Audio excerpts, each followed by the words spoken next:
27 de febrero 2026. El FBI empaca su comando central en Tucson y lo traslada a Phoenix.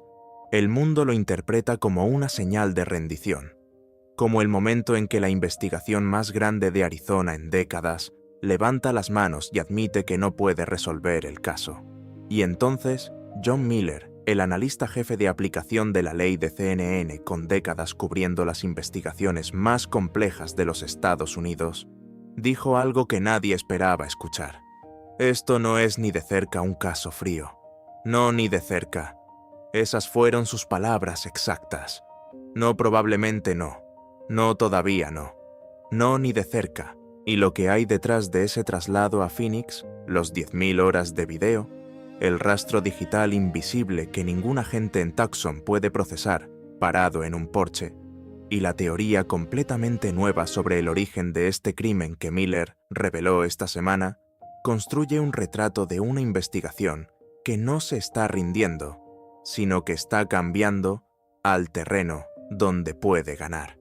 Empecemos con la estructura de la operación dividida, porque hay un detalle técnico que el portavoz del FBI compartió con Fox News Digital y que nadie ha explicado con suficiente claridad para que el mundo entienda por qué Phoenix tiene sentido.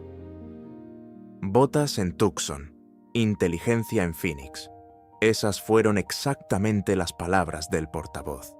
2 funciones, 2 ciudades, una sola investigación. Las botas en Tucson significa que los agentes del FBI asignados a la oficina satélite de Tucson, que es una oficina grande, permanecen sobre el terreno. Siguen canvaseando vecindarios, siguen revisando cámaras, siguen respondiendo si algo se rompe en el campo en cuestión de horas. La inteligencia en Phoenix significa que el comando central, la gente que procesa datos, coordina análisis de video, corre ADN contra bases de datos, revisa registros de torres celulares, construye el perfil del sospechoso con genealogía genética, opera desde el laboratorio más eficiente disponible, que no es un hotel en Tucson, sino la oficina central del FBI en Phoenix, con toda su infraestructura tecnológica disponible. Brian Entin, de News Nation, lo explicó desde el terreno. El traslado a Phoenix tiene sentido por la cantidad abrumadora de evidencia de video que necesitan revisar. 10.000 horas de video no se procesan mejor con agentes parados en la calle de Nancy mirando la casa. Se procesan mejor en una sala de análisis, con múltiples pantallas, software especializado y equipos rotando turnos de 8 horas sin interrupciones de campo. Pero hay algo más que Miller reveló esta semana que cambia completamente cómo debe entenderse el traslado a Phoenix. Algo que no es sobre dónde está el FBI, sino sobre qué está buscando desde Phoenix que no podía buscar desde Tucson con la misma eficiencia. El rastro digital. La experta en forensia digital, Heather Barnhart, le dijo a NBC News con una especificidad que ningún comunicado oficial había producido. Datos de torres celulares, registros de Wi-Fi y migas de pan digitales podrían ser cruciales en este caso. Torres celulares, registros de Wi-Fi. Cada teléfono encendido en el área de Catalina Foothills entre la medianoche y las 6 de la mañana del 1 de febrero dejó un rastro. Cada dispositivo que se conectó a una torre diferente mientras se movía por el vecindario generó un registro en los servidores de las compañías telefónicas. Ese rastro no está en la calle de Nancy. No está en ninguna cámara de ningún vecino. Está en servidores de datos que requieren órdenes judiciales y expertos en análisis de redes para ser procesados. Y ese tipo de procesamiento se hace mejor desde una oficina central con acceso completo a infraestructura legal y tecnológica. No desde Tucson, desde Phoenix. Miller fue todavía más específico sobre lo que el FBI tiene en sus manos, que todavía no ha producido resultado pero que no está descartado. 2 perfiles de ADN, uno del guante encontrado a 2 millas de la casa de Nancy, otro del interior de la casa, mezclado con el ADN de otros residentes y visitantes anteriores, Ninguno coincide en CODIS, la base de datos federal con 19 millones de perfiles. Pero Miller dijo algo que nadie más había dicho con esta claridad. Cada vez que alguien es arrestado por un delito grave en cualquier lugar del país y ese ADN es cargado en CODIS, esa es una nueva oportunidad para una coincidencia. El sistema no para de crecer. El ADN del sospechoso no desaparece. Está esperando en la base de datos hasta que alguien con un perfil suficientemente parecido sea arrestado en cualquier estado del país.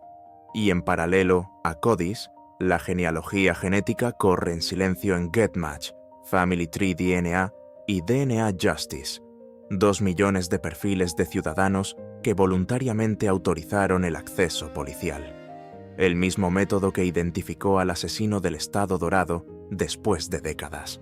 El mismo método que identificó a Bryan Kohberger en el caso de los 4 estudiantes de Idaho. Cece Moore, la experta más reconocida del país en esta tecnología, lo dijo con la certeza de alguien que ha resuelto casos con ese mismo proceso. El sospechoso será identificado. Es solo cuestión de tiempo. Pero Miller no se detuvo en el ADN. Reveló algo esta semana que cambia la textura de toda la investigación de una manera que ningún análisis anterior había tocado con esta claridad. La teoría del crimen que salió mal. Sus palabras exactas.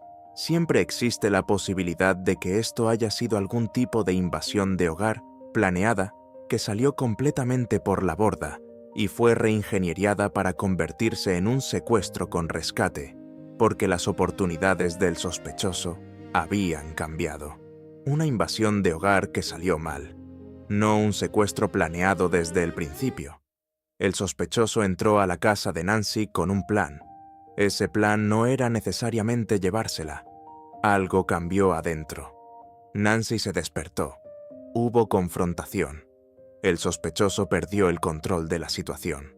Y en el momento en que la confrontación se volvió visible con sangre en el porche, el plan original colapsó y el sospechoso tomó a Nancy porque era la única manera de salir de esa situación sin ser identificado inmediatamente. Y entonces añadió la frase que convierte esa teoría en la explicación más coherente de por qué este caso tiene las características que tiene.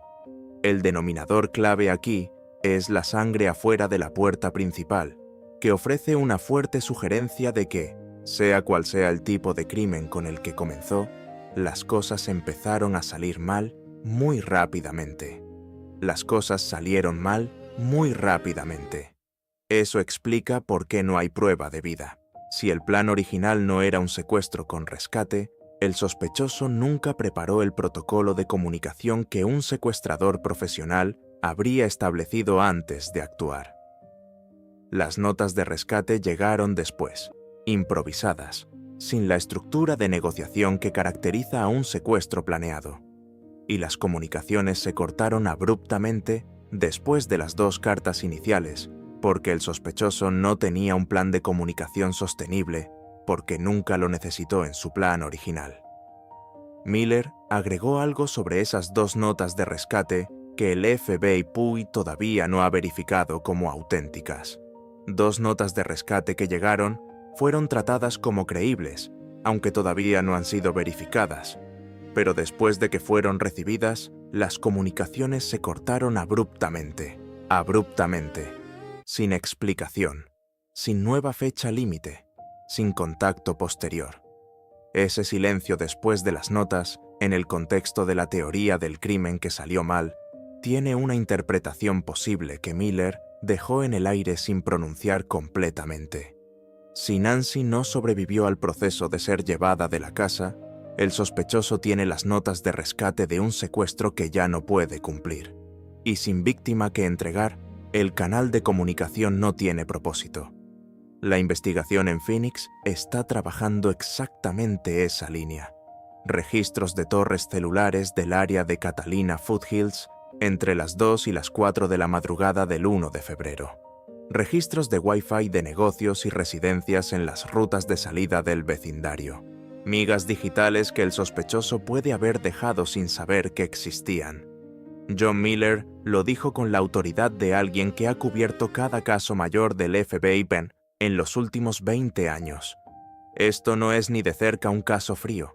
Tienen pistas viables, tienen ciencia pendiente de resultado, tienen 1,5 millones de nuevas pistas desde el anuncio del $1.000.000, y tienen algo más que ningún comunicado oficial ha dicho en estos términos, pero que el traslado a Phoenix confirma implícitamente.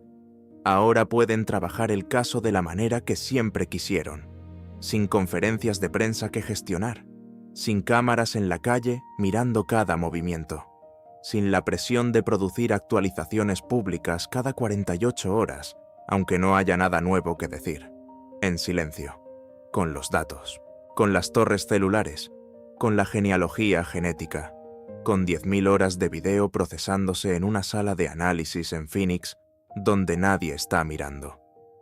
Nancy Guthrie lleva 1 mes desaparecida.